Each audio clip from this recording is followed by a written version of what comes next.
ચાલો આપણે આ અર્લી રીડર્સ માંથી આપણે અત્યારે ખોરાકની થીમ ચાલે છે ની ખોરાકની બધા બોલો ખોરાક એટલે આપણે જે ખાઈએ તે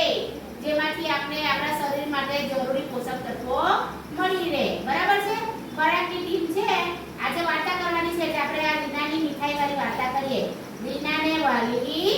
મીઠાઈ મીઠાઈ પેંડા અત્યારે આપણે રક્ષાબંધન પર લાવીએ ને રાખડી બંધે પછી મોઢું મીઠું કરવા એ હે ને ચાલ આપણે વાર્તા કરીએ ચાલો એક નાના ગામમાં રીના નામની છોકરી તેના મમ્મી પપ્પા સાથે રહેતી હતી આ રીના છે આ રીનાની મમ્મી છે અને રીનાના પપ્પા એક ગામમાં એ લોકો બધા રહેતા હતા ચાલો આગળ જોઈએ હા રીનાને મીઠાઈ ખૂબ ભાવતી તે હંમેશા મીઠાઈના સપના જોતી રહેતી આ રીના છે એને મીઠાઈ બહુ ભાવે એટલી બધી ભાવે કે આંખ બંધ કરીને સપના જોઈ તો એને મીઠાઈના સપના આવે સમજ પડી ચીકો આગળથી બેસ ચાલો રોજ સવાર પડે ને રીના પોતાની મમ્મીને મીઠાઈ બનાવવા કે રાતના ઊંઘી ગયેલી હોય એટલે એને સપનામાં મીઠાઈ દેખાય એટલે એ સવારે ઉઠે ને એટલે મમ્મીને શું કહે મમ્મી મમ્મી મારા માટે મીઠાઈ બનાવો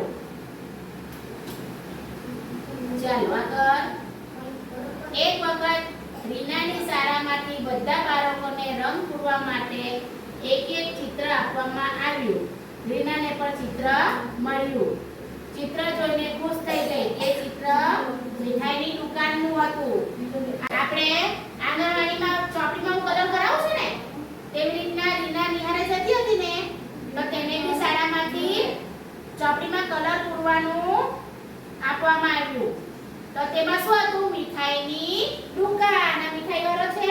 આની મીઠાઈ છે દુકાનનું ચિત્રમાં કલર પૂરવાનું આપવામાં આવ્યું રીનાને ને રીના તો ખૂબ ખુશ થઈ ગઈ કે મને તો મીઠાઈનું ચિત્રમાં કલર કરવાનું મળ્યું હે ને ચાલો રીનાએ ઘરે આવીને તરત જ ચિત્રમાં રંગ પૂરવાનું શરૂ કર્યું ચિત્રમાં ગોળ ગોળ જલેબી પેંડા અને ગુલાબજાંબુ જોઈને રીનાના મોઢામાં પાણી આવી ગયું જો આ બે જલેબી છે આ પેંડા છે ગુલાબજાંબુ છે એવું જોઈને રીનાના મોઢામાં તો પાણી આવી ગયું કલર પૂરતા પૂરતા હે ને ચાલો રીનાને બધું ખાવાનું મન થઈ ગયું એ બધું જોયું એટલે રીનાને તો મોઢામાં પાણી આવી ગયું અને ખાવાનું મન થઈ ગયું તેને થયું કે હમણાં બધી વાનગીઓ તેની સામે આવી જશે એટલે શું થયું કે આ હું કલર કરતી છું ને તો હમણાં બધી વાનગી બી મારી સામે આવી જશે તો હું ખાઈ લેવું એટલે મોઢામાં બહુ પાણી આવે હે ને રીના પોતાની માતાને ચિત્ર બતાવવા ગઈ પછી એને બધો કલર કરી નાખ્યો એટલે એની મમ્મીને બતાવવા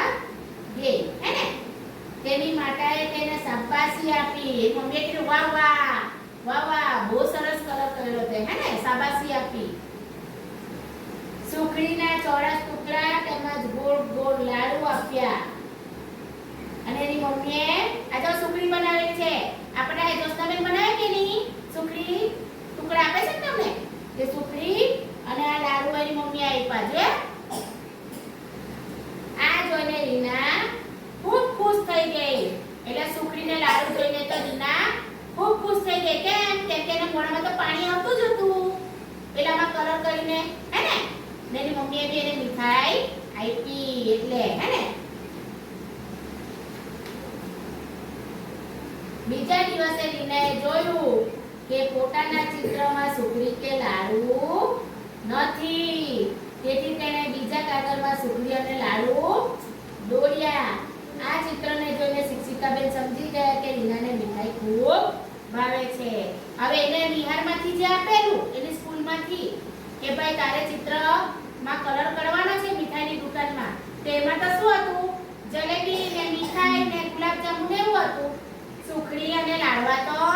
હતા જ નહીં એની મમ્મીએ શું આપ્યું સુખડી અને લાડુ એટલે રીનાએ જોયું કે મારો જે ચિત્ર સ્કૂલમાંથી આપેલું છે તેમાં તો સુખડી ને લાડુ છે જ નહીં એટલે એને શું કર્યું બીજું કોરું કાગળ લીધું ને અંદર દોરી દીધા સુખડી અને લાડુ અને તે કાગળ પર સાથે બેન પાસે લઈ ગઈ અને બેનને આપ્યા કે બેન મારી મમ્મીએ સુખડીને લાડુ બનાવ્યા ને તે મારા ચિત્રમાં નહીં હતા એટલે મેં આજે આ જુદા કાગળમાં દોરીને લાવી. અને પછી એ ટીચર જોયું કે ના શિક્ષિકા બેન છે એમણે જોયું કે રીનાએ ખૂબ સરસ ડ્રોઈંગ કરેલી છે, ચિત્ર દોરેલા છે જોયા એટલે ટીચર એના ખુશ થઈ ગયા અને ટીચર જાણી ગયા કે રીનાને મીઠાઈ બહુ ભાવે. તમને બી ભાવે ને?